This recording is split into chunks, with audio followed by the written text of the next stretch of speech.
Welcome to the League of Know-It-Alls Weekly Recap with your host, Team Commissioner.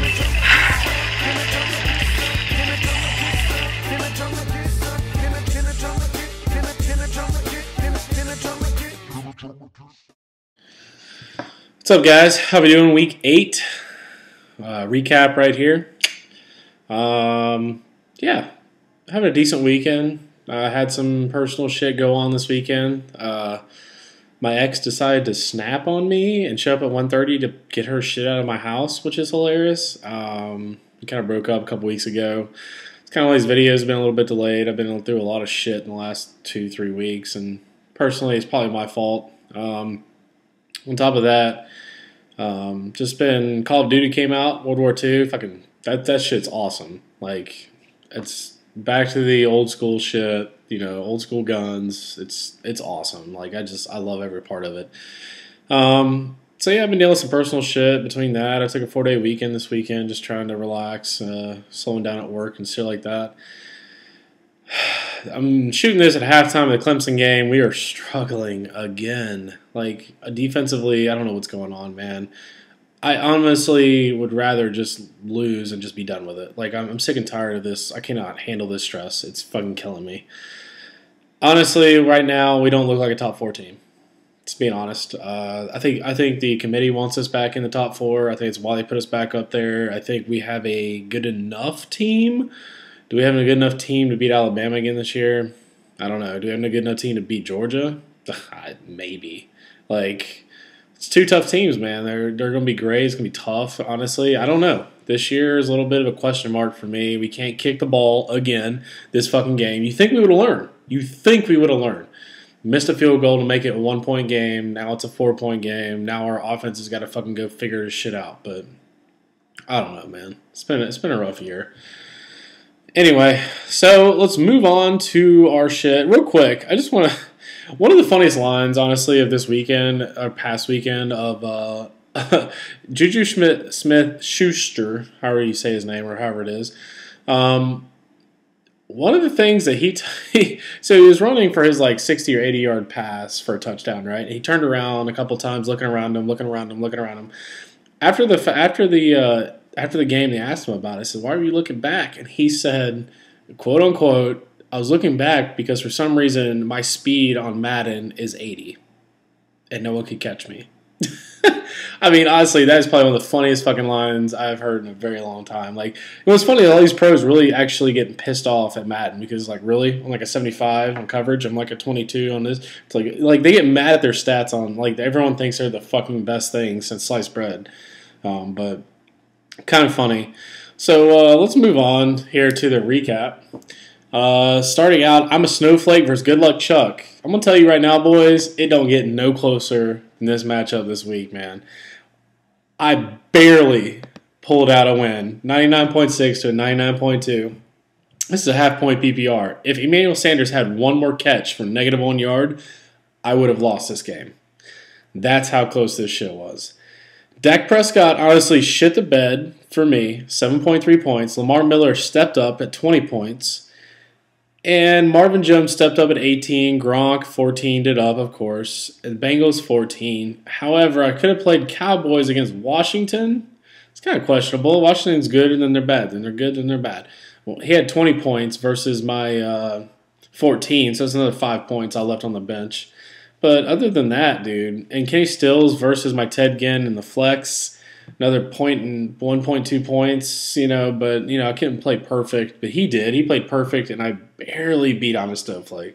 So, yes, yours truly right now, and no, it's not the middles of the season trophies and bullshit like that. It's basically like, and if it's a football game, this is the fourth quarter, fellas. We start in the fourth quarter. We got 4 more games to the playoffs. The only person that can catch me at this point is possibly Mr. Dolphin Domination, and his quarterback just went out. My favorite player of all time, Deshaun Watson. I'm a Texans fan because Deshaun Watson Unfortunately, towards ACL, non-contact at practice. It really sucks, man. It's really unfortunate. I feel bad. I think a lot of people feel bad for him. Everyone was rooting for this guy. Everyone loved the just fire, the spark that he brought, and it's like done. So let's downgrade DeAndre Hopkins. Let's downgrade Will Fuller. Let's upgrade my Lamar Miller, and probably the tight end, possibly. What's funny is I actually tried to go acquire Deshaun Watson. I tried to acquire DeAndre Hopkins, and you guys didn't want to trade me. So it's probably my fault that Deshaun Watson got hurt because I tried to acquire all those guys, and none of you guys wanted to trade. So you know what? You're stuck with I don't even know who the fucking backup is in Houston, honestly, right now.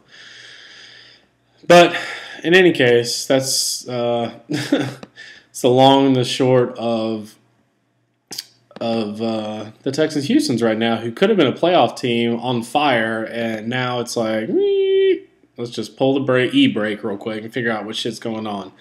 Next up, we have Dolphin Domination versus Year One and Year Only.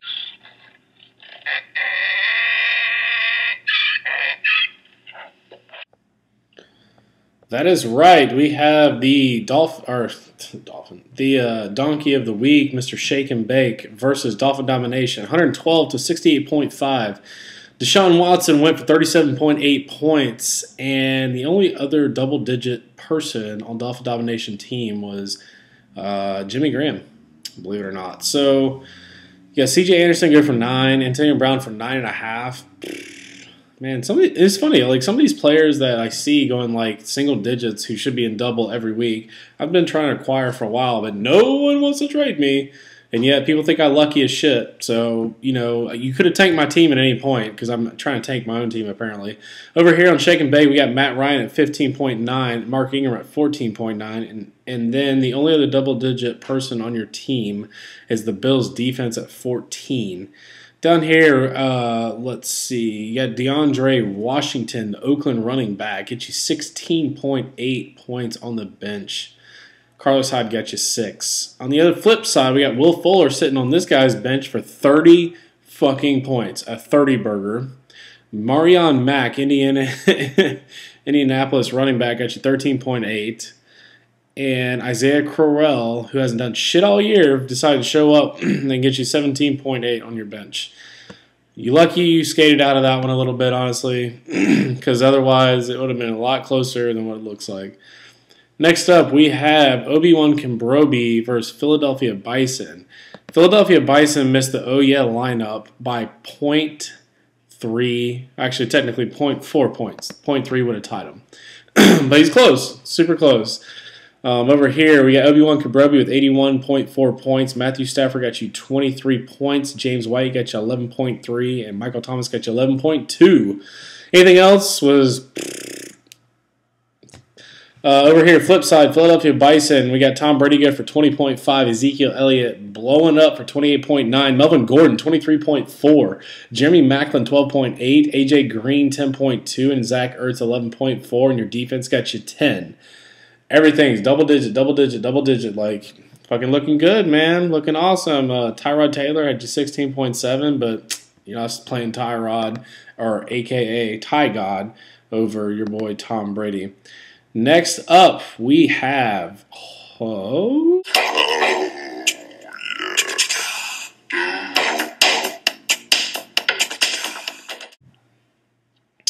That's right. You got Mr. Hulk Hogan getting the fucking oh yeah lineup this week. Just killing it against Balls on Your Forehead. Yes, Balls on Your Forehead put in an okay score of 80 points, but you just got blown out from the get-go. Carson Wentz went for 17. LeGarrette Blount went for 11. Jarrett McKinnon, 23 points. Mohamed Sanu, 16. And Robbie Anderson, who no one could fucking see that coming, and everyone wanted to veto. Mr. Snowflake wanted to veto this fucking trade and probably hit you up for sure to veto this trade. Got him 22.5 points, and his Eagle defense got him 21. I mean, I think this should tell you, A, play anybody that is playing San Francisco because they're just going to blow up, it looks like. Josh McCown actually got him 18 points on his bench. Carson Wentz only got 17 on the flip side. Going over here to Balls on Your Forehead. Andy Dalton, 18.7. Le'Veon Bell, 13.1. Kelsey, 25 points, finally showing up. And Frank Gore finally hit double digits, 12.1. Austin Hooper, 12.7. You're not playing Austin Hooper over Travis Kelsey in any capacity, for sure. Next up, we have Team Van Damage versus Gator Moskin. The 1-7 Team Van Damage losing by 10 points to Gator Moskin. Let's see over here. Team Van Damage had 15.5. Derek Carr, Alvin Kamara, 15.1. Alshon Jeffrey, 15.2. If you could even figure out, honestly, to get another 5-6 points out of some of your players, you would be a lot better than what you're showing. But enjoy that Dick Trophy this year. I think you're pretty much the winner of it, almost. So we got 4 games left. You're 3 behind. If you lose one more, congratulations, sir. You've won the dickhead. At the end of this, we have Kirk Cousins, 10.5, Jordan Howard, 16.6, Chris Thompson, 11.5, and Adam Thielen, 18.3. And the Panthers' defense, 15 points. Looking awesome over here on Gator Moskin's side. 3-5. He's on a 2-win streak. Keep it up, brother. And last but not least, we have Breeze's King of the Drews and then Badger Ave Bangers. So Breeze's King of the Drews, 98.2 points versus Badger Ave Bangers, 117.2 points.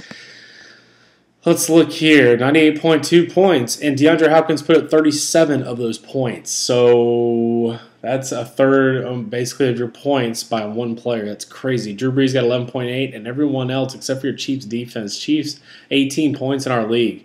Honestly, I'm seeing all these double-digit defenses. We might have to think about how we're going to maybe scale that back. I don't know. Maybe not. Russell Wilson, 40-burger over here on the flip side, dude. Blowing up, dude. LaShawn McCoy, 29 points, man. And then Kyle Rudolph with 11 and Michael Crabtree with 10. And then everyone just kind of was like, meh. But, I mean, hell, between 2 players, you had 69 points. I mean, shit. What else were you supposed to do? So, let's catch the standings here. I'm so surprised. Oh, I'm sorry. I'm in first. Fuck yes, I'm in first. Kiss my ass, guys. I was supposed to be last year. I'm in first now, and it's not a mid-season trophy. It's the 4th quarter. This is hammer time. Get your shit together. People need to make trades, make shit happen. And honestly, all I gotta do is worry about Dolphin domination. If he loses one more game, I'm pretty much in the playoffs at this point. So, because I gotta play Team Van Damage, who sucks dick. And yes, I understand that I have the least points against, but it is what it is. You guys don't want to trade. You guys don't want to fuck around with me. You're like, your team sucks, but you keep winning. I'm going to laugh because last year I got the most points scored against me every fucking week. I wonder if the gods are like, you know what? We're going to give him a break. We're going to pay him back this year. So watch out if you play me. It's the opposite of Good Luck Chuck this year. I think you're going to score the least every week. So we got Good Luck Chuck at 6-2, leading the entire league. And then next up we have Bad Draft Bangers, Balls on Your Forehead, Breezes, King of the Drews, and I'm a Snowflake at 5-3, all tied. Next up we have 4-4 Dolphin Nation at 4, and then after that we have Philadelphia Bison, Gator Moskin, and Obi-Wan Kimbrobi at 3-5. Excuse me, and Shake and Bake. I apologize. And then Team Van Damage just bringing up the bottom of this fucking league at 1-7, dude. What are you doing? Anyway, so that's the fucking standings right now. As it is, the playoff bracket right now, but it's tight. I got to buy. Breezes King of the Drews has a bye. Balls on Your Forehead right now is playing I'm a Snowflake in the first round, and Hulk Hagen's playing Badger Ave Bangers in the first round. So that's kind of the way it's setting up right now. Hopefully I can win another game or two. Hopefully by the end of the year I might maintain first, and then I'll just hit a bye, and I got to win one more game, and then I'm in the money, bro. I just gotta win the second game, and I'm in the money. I'm in the money.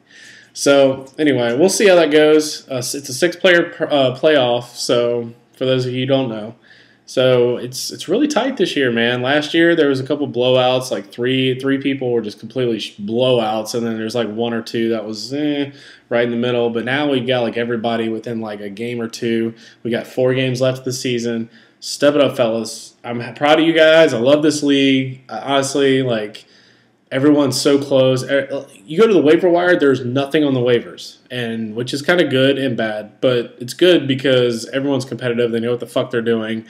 And, yeah, so I appreciate you guys waiting for this video. I know it's a little bit later than it should be, but it is what it is. And in true fashion, dilly dilly.